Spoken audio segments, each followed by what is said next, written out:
muito bem-vindos a mais um podcast criminal. Eu, Thaisa Monari, estou aqui hoje com a rainha da advocacia do agro, Ana Clara Piccoli Baldassi, advogada hoje atuante aí no agro. E nós vamos trazer esse assunto porque muita gente desconhece a gama que é o direito agrário, que isso envolve direito penal, que envolve várias matérias que quem precisa dessa área de atuação não imagina o quão importante é ter um advogado ali auxiliando. E Ana, se apresenta aí para a galera, para o pessoal saber quem que é você. Bom, meu nome é Ana Clara, conheci a Thaís acho que uns 15 anos atrás, né? Temos história, hein? Temos história. Começamos acho que praticamente juntas na advocacia criminal, né? Sim, Ana, eu acho que foi. Você já deveria estar um ano à frente ali de mim quando eu comecei, eu acho. Então, eu atuei na área criminal há uns 9 anos direto. E depois eu parei porque meu filho nasceu e por razões óbvias, né? Eu dei uma segurada no direito criminal. Só que eu venho de família de produtores rurais, meus tios são produtores rurais, a minha vida inteira eu passei em cima de tratores, sítio. Então, assim, surgiu a oportunidade de abrir um escritório em São Jorge do Ivaí, que é uma área predominantemente rural, com uma grande amiga minha, Lindarice, para atuar na área do agronegócio. Só que eu não tinha especialização nenhuma na área. Enquanto a gente abriu o escritório, eu fui buscar a especialização e hoje, graças a Deus, eu tenho alguns cursos na área. Ah, isso é muito importante, se especializar, né, Ana? Acho que até aproveitando o gancho para falar para a galera que às vezes a gente se depara com o novo e fala, meu Deus, eu não vou saber, eu não vou conseguir, eu não vi isso na faculdade. E basta você buscar o conhecimento, aprender, estudar, que é possível. E Ana, você atuou 9 anos no direito penal, né, com criminal, e hoje está no agro. O direito penal se enquadra no agro? Existe assim, podemos dizer, crimes agrários, vamos falar assim? Sim, na verdade, muita gente fala em direito do agronegócio. Só que a gente não pode usar esse termo. Não é que não pode. O mais correto é a gente usar o direito aplicado ao agronegócio. Por quê?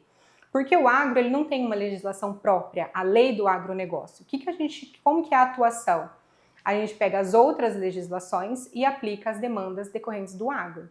Por exemplo, Maria da Penha é uma demanda criminal, mas dentro do agronegócio. E tem muito e ninguém fala. Existem questões relacionadas a direito do trabalho dentro do agronegócio. Então, não existe uma legislação do agro, mas o direito criminal está presente em 99% da realidade do agricultor hoje. Eu posso dizer que a lei de crime ambiental é a mais aplicada ou não? Porque a gente fala, quando a gente fala aplica o direito penal, e até nós estávamos conversando antes de começar aqui, você até citou, se há um roubo de maquinário, a pessoa vai responder por roubo do Código Penal. Sim. Ok. Mas isso qualquer pessoa pode entrar numa fazenda e realizar um roubo. E o agricultor? Quais os crimes que ele pode cometer que ele nem imagina que ele pode, porque às vezes ele pode estar aumentando a propriedade dele, fazendo uma desmatação, por exemplo, secando uma nascente que seja. E aí, Sim. Quais os crimes que ele pode estar respondendo que ele não imagina? Muitos crimes. Na verdade, a área do direito do agro, aplicada ao agronegócio, é muito falha na questão de informação.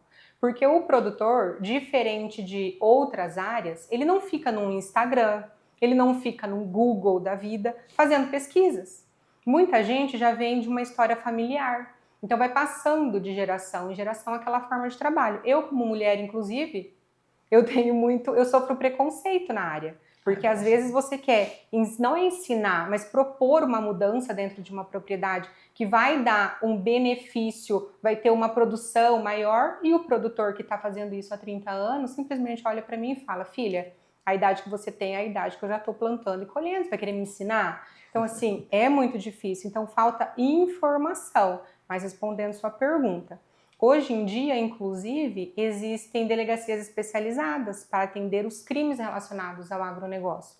No Rio Grande do Sul, tem a delegacia de polícia online do agronegócio. Nossa, então, que interessante. Sim, todas as demandas relacionadas ao agronegócio são processadas pela delegacia virtual lá do Rio Grande do Sul. E no estado de Santa Catarina tem 3 órgãos. É o como é que é? Centro de Apoio Operacional de Combate aos Crimes contra o Agronegócio, que é denominado CAOAGRO. Existe a Delegacia Virtual de Repressão aos Crimes contra o Agronegócio, que é o DELEAGRO, e ainda o Núcleo de Inteligência do Agronegócio, que é o chamado NINT-AGRO. Então, aqui no nosso estado, não existe uma delegacia especializada e deveria. E na nossa região, a gente tem algo muito comum, que inclusive você já deve ter atuado, que é a questão da adulteração de cargas a granel para transporte de ilícitos. Muitas drogas são passadas em carretas que têm grãos, né? Sim. Acredito que você já tenha atuado bastante. Muitas. E isso é um crime relacionado ao agronegócio diretamente. Muita gente faz furto dessas cargas para poder passar a droga. As facções, elas inovam dia a dia para ter um modus operandi diferente para poder praticar os seus ilícitos, né?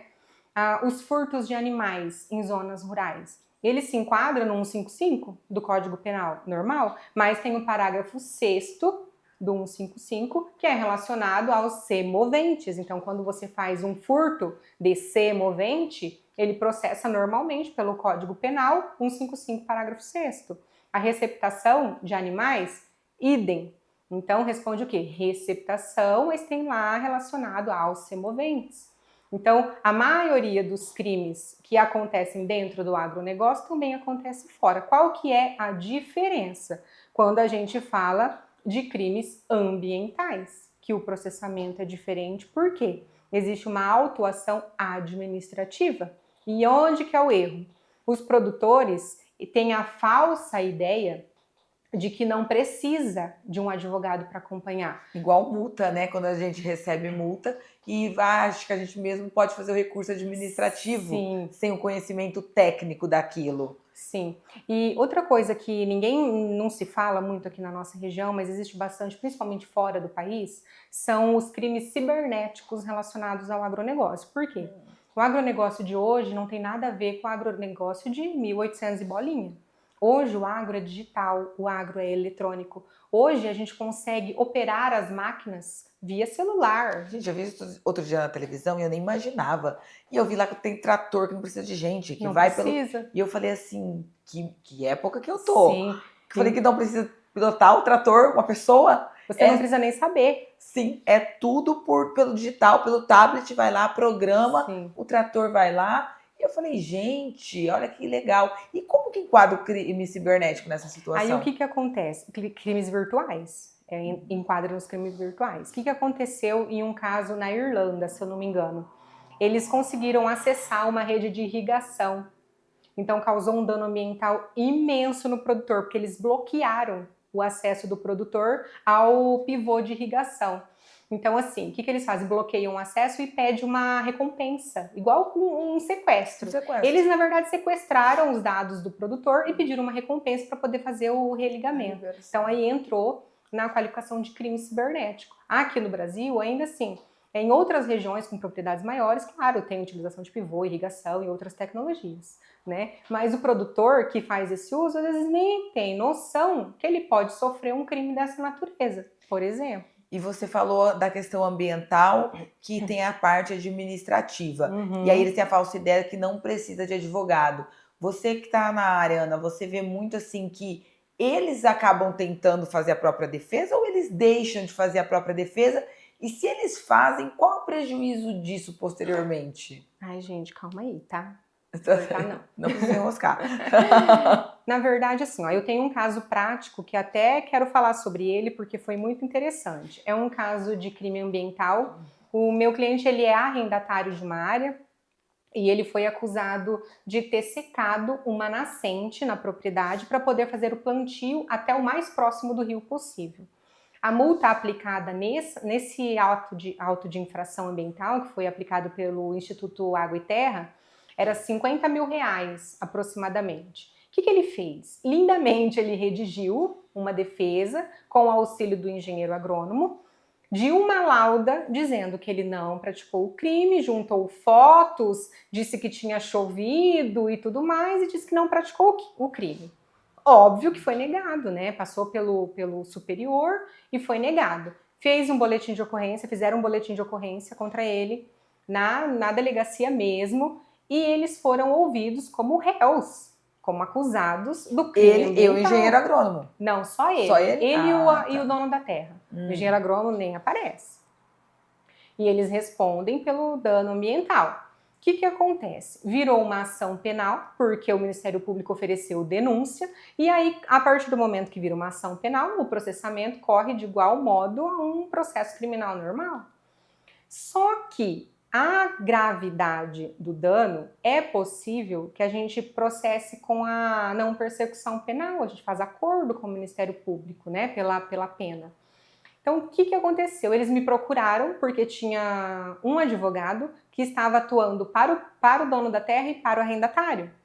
Aí eu sugeri, falei assim, não, eu preciso ou para um ou para outro, porque são questões diferentes. A responsabilidade do dono é uma, do arrendatário é outra. Então, a gente atuou pelo arrendatário, eu fiz uma pesquisa, eu tenho umas amigas parceiras de um instituto ambiental, que é o Ecolist, né? Elas são engenheiras ambientais. Nós fizemos estudos, puxamos satélites retroativos da área e descobrimos na investigação, né, que se tratava de uma plantação de arroz datada de 1990 e que aquilo que ele estava sendo acusado de ter feito uma secagem de nascente, na verdade era apenas um dreno que foi aberto lá em 1990 pelo antigo proprietário. Então ele não abriu o dreno, ele não secou nascente nenhuma. Então, a partir de relatos, nós fizemos ata notarial, nós pegamos declaração dos órgãos ambientais, os documentos retroativos da época, e eu fiz uma diligência direta com o promotor, porque advogado não é só petição, né? A gente tem as diligências pessoais. Aí eu falei assim, olha, em que pese a gente saber que cabe aqui um acordo de não persecução, a gente até sugere que seja feito, mas em um valor só irrisório para a gente não prosseguir a ação, porque eu tenho provas, eu tenho documentos que comprovam, mas o trabalho é tão cansativo e é tão desgastante, é audiência, é contestação, é alegações finais, vai responder um processo criminal. E conversei com o promotor lá na cidade, que é aqui próxima, e ele falou assim, doutora, então eu vou fazer uma proposta de acordo, né, um valor simbólico para pagar e a gente morrer a ação. Resumo da ópera, ele vai pagar 8 parcelas de R$500 para morrer o processo. 50 mil antes. E o proprietário depois assinou um acordo agora, tá para homologação, inclusive no próximo mês, que vai ter que fazer o plano de reflorestamento. Porque é um acordo, mas na cabeça do promotor teve um dano. Então tem essa questão de ter que reparar o dano ambiental. Sim, isso tudo porque tinha uns pedaços de madeira antigo jogado lá, não conseguiram identificar que tipo de árvore que era, mas o promotor entendeu que se tratava de uma árvore nativa. Então ele pediu que fizesse um plantio de árvores nativas ali só para, acho que desencargo. Sim, mas olha que interessante, ele já estava sendo acusado de algo que ele não cometeu e o advogado com meios, ou seja, cabe perícia técnica, cabe aí a investigação defensiva. Sim. Então, tudo aquilo que, né, igual você falou, aplicamos no direito penal, conseguimos aplicar também dentro ali do agro. Muito, muito interessante, Ana, principalmente esse exemplo que você trouxe, porque olha só o ponto que você chegou de conseguir demonstrar que lá em 1990 outra pessoa tinha feito um plantio errado. Ou seja, não tinha sido ele. Então, o que isso poderia gerar? Quantos agricultores não devem estar com esse prejuízo porque não teve ali, não que não seja uma boa defesa, mas ele não investiu numa defesa. Porque muitos, igual você falou, vai e faz o administrativo e às vezes até paga e deixa passar, né, Ana? Sim, poderia ter evitado um processo criminal se tivesse feito uma boa defesa na esfera administrativa, por exemplo, né? Muito interessante, até porque se você conseguir matar ali no administrativo, ele não resolve. vai para a esfera criminal. Muito, muito interessante. E até você citou as delegacias especializadas, né? Nós não temos aqui, mas se já tem em outros estados, significa que a demanda é grande. Sim. O que você fala assim da demanda do agro e da atuação dos advogados hoje? A atuação do advogado. Tem muito advogado atuante no agronegócio hoje? Não tem. Não tem. O que tem? Advogado civilista se aventurando na área do agronegócio. Eu tenho uma situação que é cível, que eu posso até falar aqui bem rapidamente, só para ver a gravidade de alguém atuando em uma área que desconhece. A gente atua para uma empresa de implementos agrícolas aqui, de uma cidadezinha próxima, e que eles prestam inclusive serviço para o governo, para você ter uma ideia. Só que eles fizeram um contrato com uma instituição financeira e deram em garantia a terra nua. O que é a terra nua? A terra em si. Lote tal, matrícula tal, ponto. Tá? Só que nessa propriedade tinha uma plantação de eucaliptos, aproximadamente 25 alqueires de plantação de eucalipto. A plantação de eucalipto garantia uma cédula de outro banco. O que aconteceu? Eles não conseguiram pagar a cédula com esse banco que era garantia da terra nua, e eles pediram a consolidação da propriedade, conseguiram, entraram com uma ação de emissão de posse, venderam a propriedade para terceiro, e o terceiro colheu os eucaliptos com 5 anos. Isso, em momento algum, foi alegado no processo. O que eles estavam discutindo? O valor exorbitante da taxa de ocupação. Porque quando você ocupa uma propriedade de forma irregular, se já pertence ao banco, você está ocupando, né? Tem que pagar a taxa de ocupação, é tipo um aluguel da terra. E ficou nessa discussão. É porque é muito alto, é porque não sei o quê, é porque não sei o quê. Quando veio para mim, já não era nenhum momento da gente alegar mais nada, já tinha precluído todo o direito. Mas eu sou insistente. Eu chamei o feito à ordem e falei, excelência, tem uma questão pendente que não foi rebatida nesse processo. A garantia do contrato não são os eucaliptos, é somente a terra nua, são institutos diversos. A plantação, inclusive, a gente não consegue nem dizer que é uma benfeitoria. Eu ia perguntar agora como que encaixaria a plantação na situação, porque a plantação é uma coisa, a terra é outra. Sim, porque daí o que acontece? A plantação são os frutos da terra. Benfeitoria é o que você faz para melhorar o imóvel. As cessões é quando você coloca algo que ali já tem. Você melhora aquilo. Então, a plantação são frutos da terra. Não tem nada a ver com a terra nua. E no contrato estava desse tamanho. Terra nua. Então, eu chamei o feito à ordem, comecei a levantar. Eu sustentei, fiz a sustentação, porque eu fui negando todos os pedidos. No último momento do processo, especificar provas. Repetir. Excelência, existe uma questão pendente que vai mudar todo o curso do processo, tem que prestar conta, papapá.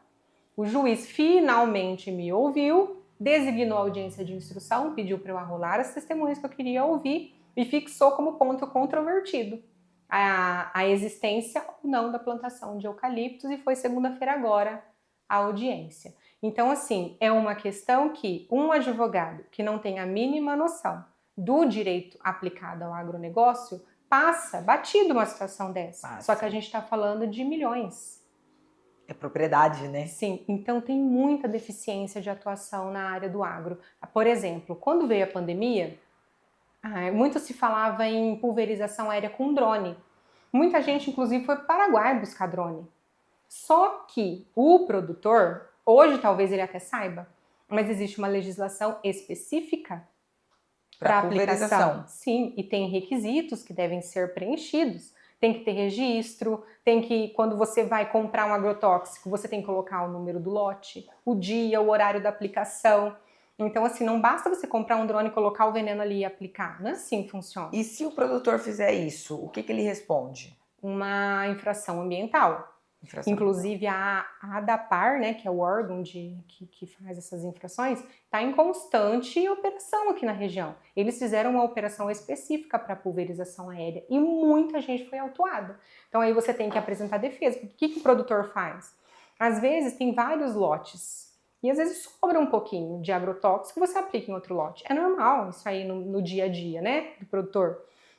Só que a ADAPAR fez uma operação e pegou esse pessoal. O que eles colocaram? Olha, você comprou o agrotóxico para o lote tal, mas você está aplicando no lote tal. Então aí você tem que explicar, tem que ir lá, conversar, fazer uma defesa, né, para isso aí não processar. Gente, eu tô aqui imaginando como é uma operação para você ver pulverização de drone. Eu já tô imaginando um drone com o símbolo da polícia em cima, assim, atuando os outros drones. Mas são vizinhos que denunciam.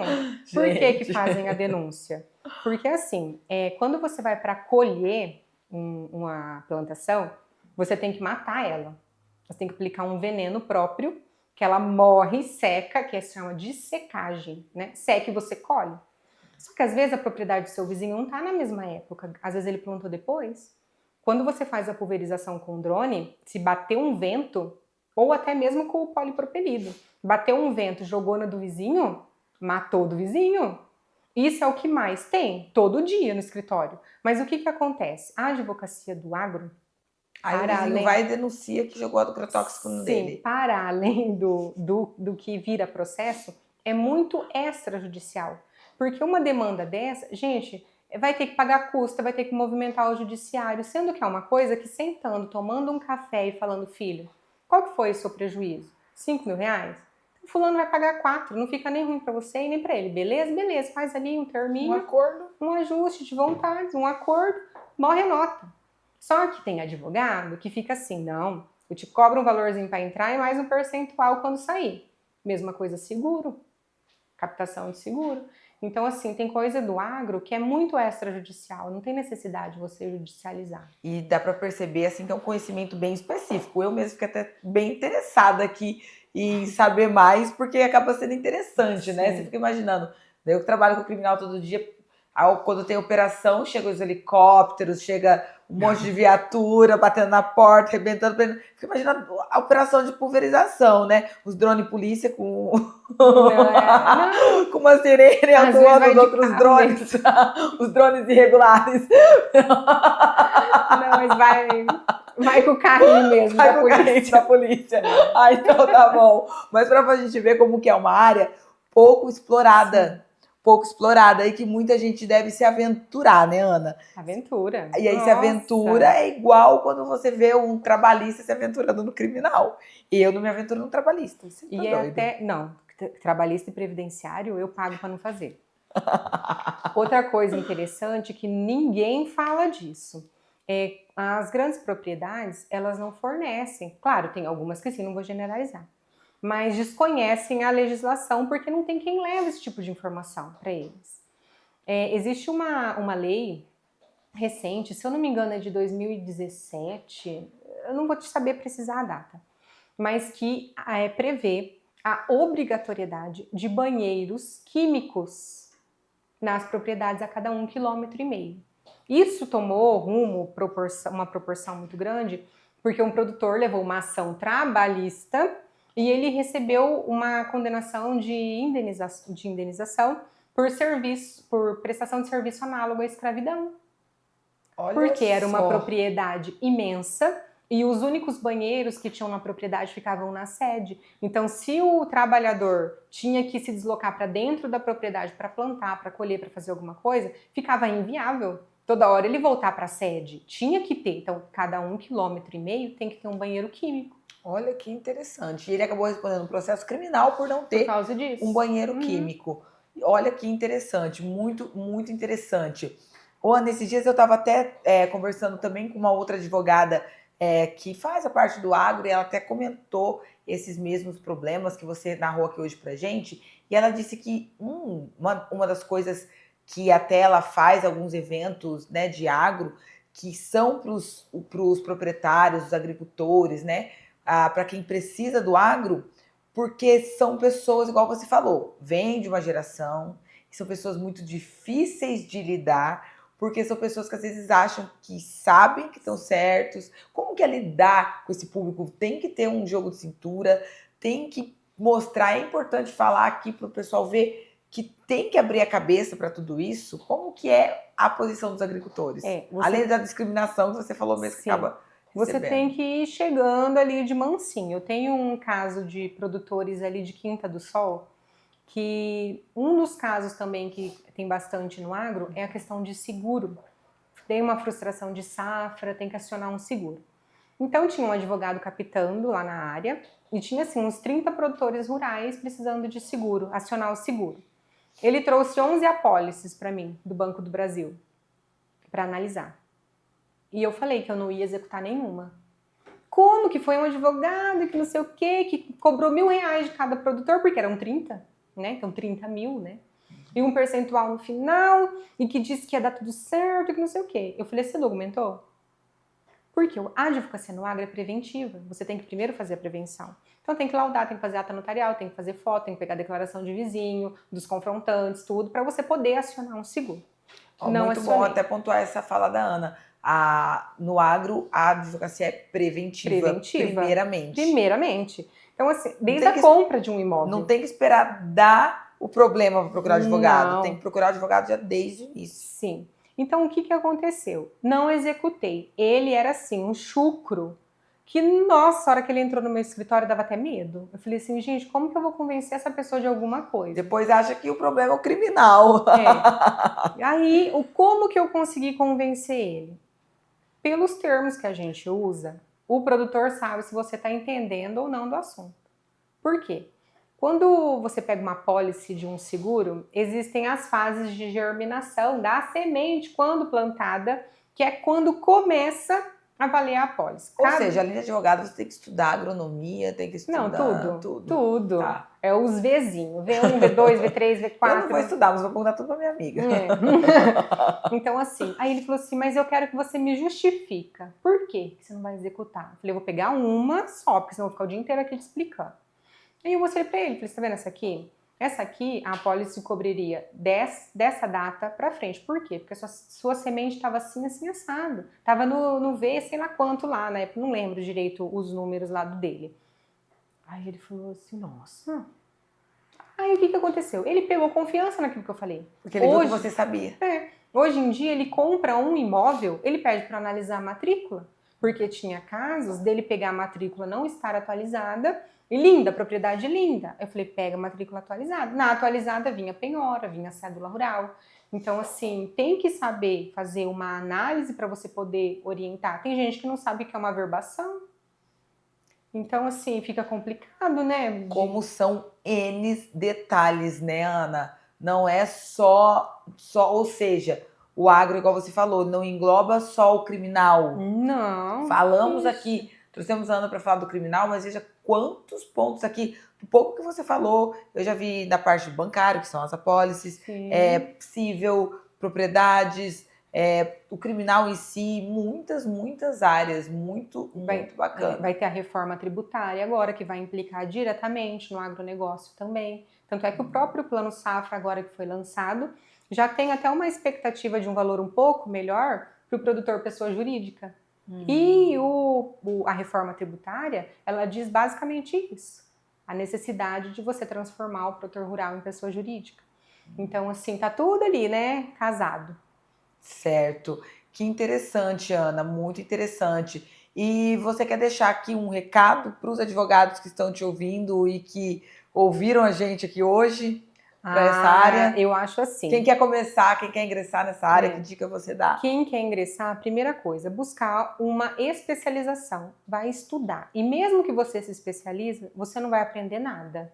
Por quê? Nas especializações... Não, eu vou ser assim, direta e reta. Por quê? A teoria é uma coisa. A prática é totalmente diferente. É igual a faculdade. Em todas as áreas. A gente sai despreparado da faculdade, a gente não sabe nem fazer uma audiência. E ainda mais uma área que, vamos falar assim, não é nova, mas hoje, para atuação, ela tem sido nova. Que até há uns anos atrás você nem ouvia falar direito do agro. Sim, mas é uma área que é muito rentável e é muito gostosa de atuar. O agro é tudo, o agro é top. Sim, tanto é que na pandemia, gente, o setor do agro foi o único que não parou, que segurou o Brasil nas costas ali. Sim. E ele não tem o valor que deveria ter. Então, o advogado tem campo para todo mundo, mas busque em se especializar. Porque é uma área minuciosa e uma vírgula de uma cláusula de um contrato que você deixa de analisar pode comprometer a própria propriedade. Porque qual que é o risco de você atuar no agronegócio? A maioria das negociações, a terra está em garantia. Então, se você não sabe orientar o produtor, você pode fazer com que ele perca o imóvel dele. Sim. Então, assim, busque especialização, busque parcerias, né? A gente tá aí também, né? Aqui, quem precisar de parceria para o agro, em qualquer lugar do Brasil que esteja vendo esse podcast, Ana Clara Piccoli Baldassi, tá no Instagram. A gente vai deixar o arroba dela aqui, né, Fernando? O Fernando aqui da nossa produção tá falando que vai deixar o arroba dela aqui para vocês, aqui na descrição do vídeo também. Precisou de parceria, às vezes é melhor, gente, vocês fazerem inicialmente uma parceria com uma pessoa que entende do que você se arriscar e você trazer um prejuízo para a pessoa, né, Ana? Sim, o agro é uma área que não aceita aventureiro, porque é muita coisa envolvida, é muito patrimônio envolvido, família, né? Por exemplo, aqui na nossa região ainda tem problemas que, por exemplo, no Mato Grosso já é uma coisa assim muito absurda, que são os grileiros, né? O que é os grileiros? Os grileiros são aquelas pessoas que invadem as terras, ocupam e jogam o proprietário fora E tem isso também, né, Ana? Agora você falando, por região também. Cada região Sim, deve ter uma forma de uma atuação demanda. diferente, que igual eu com a execução penal, que cada comarca, cada estado, o juiz Sim. interpreta alguns pontos da lei de uma forma, assim para o agro também deve ter atuação de Sim. acordo com os costumes da região Sim, também, tudo sim. isso envolve, A né? nossa região aqui é mais simples de atuar. Eu tenho um cliente que comprou uma terra em Barra do Garças, não sei, lá pra cima, no Mato Grosso, e disse que estava fazendo um negoção, que era uma terra super barata. Mandei trazer a matrícula. Nossa, uma matrícula linda, só tinha o primeira compra e venda. Eu falei, nossa, estranho. Uma propriedade rural, produtiva, e só tem uma verbação, que é a da compra e venda. Eu falei assim, tá, tem coisa errada? Não, aqui, atualizada no dia e tal. O que acontece? Tem muita falsificação de documento para ocupar as propriedades. E o dono chega lá, tem gente armada na porta. Como você tira? Então, o que a gente faz? A gente chama parceiros, faz filmagem com drone e vê. E esse caso foi um desses. Ela estava totalmente ocupada e com pecuária lá em cima. E lá na matrícula era mata fechada. Então, assim, tem que ter também aquele feeling do criminalista. Que é de cuidar, a prevenção, o cuidado e ter, igual você falou, o feeling de falar, opa, isso aqui tá cheirando errado. Isso, exatamente. Então, a atuação no direito criminal exclusiva por 8, 9 anos me trouxe essa percepção diferente e a forma de condução na advocacia dentro do agronegócio. Porque para você acompanhar um inquérito de um crime ambiental, você tem que saber de processo penal. Não é só você chegar lá e falar, tá bom, vou parcelar o acordo, igual muita gente faz. Igual aquele caso inicial que você contou, que estava sendo feito um acordo. É mais fácil, né? É mais simples. Então aí o advogado lucra sobre o êxito do coitado do produtor, sendo que poderia até, às vezes, ou evitar ou minimizar. Porque no agronegócio você tem essa opção. Ou você minimiza ou você cancela a autuação. Mas é um ponto, é uma área bem específica e bem complexa, né, Ana? Bem complexa. Porque uma legislação vai puxando a outra. Sim. Tem que pegar o Estatuto da Terra, o direito criminal, a lei de crimes ambientais e casar tudo ali dentro de um possível, contexto. com processo, com tudo. Muito complexo. Ana, gostei muito. E para finalizar esse podcast para o pessoal, vou fazer uma última pergunta. Você, como advogada do agro, como você se veste no dia a dia? Bota aí, chapéu? Olha... Você chega no fórum de bota e chapéu, de laço, como que é? Nossa, Ana Castela, filha, vibes. É até interessante, pode ficar uma dúvida, né, que o povo tem. Mas assim, eu acho que tudo depende do local que você vai fazer.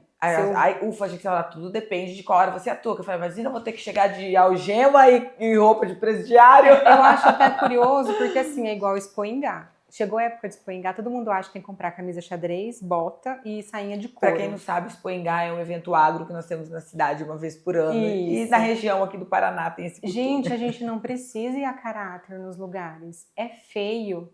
É como diz a Cíntia Chaga, é deselegante. Eu acho assim, tudo depende daquilo... Você é advogada, né, Ana? Sim. Você vai para um evento jurídico, o que você quer passar? Conhecimento, autoridade. Claro. Você vai lá vestida como uma agricultora? Você é agricultora? Porque também tem aquilo. Tem muita advogada do agro que não tem a terra nem debaixo da unha.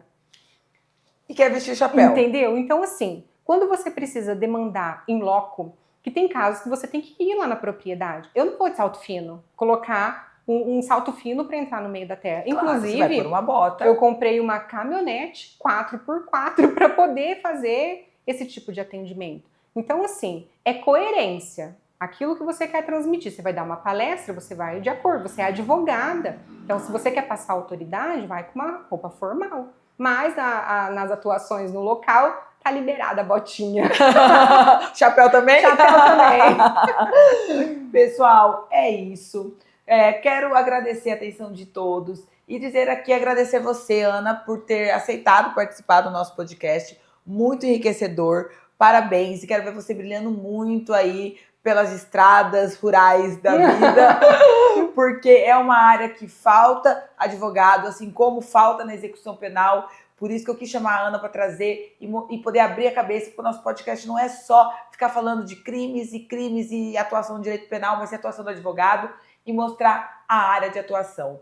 Gente, agradeço a atenção de todos, encerro com vocês, aguardo para o próximo podcast e termino encerrando com a Ana e agradecendo a sua presença. Obrigada, Thaís. Eu que agradeço. Para mim é um orgulho estar aqui no seu podcast, que eu te acompanho tanto, minha amiga. Tantos anos! Então eu fico até emocionada de ver a trajetória que você percorreu e onde você chegou e ainda onde vai chegar, né? Onde nós, porque eu e a Ana começamos mesmo ali do zero, né, Ana? Hoje nossa vida é outra, graças à advocacia e graças ao nosso esforço e percurso. Verdade. Ana, amo você. Beijo também. Beijo, pessoal. Tchau.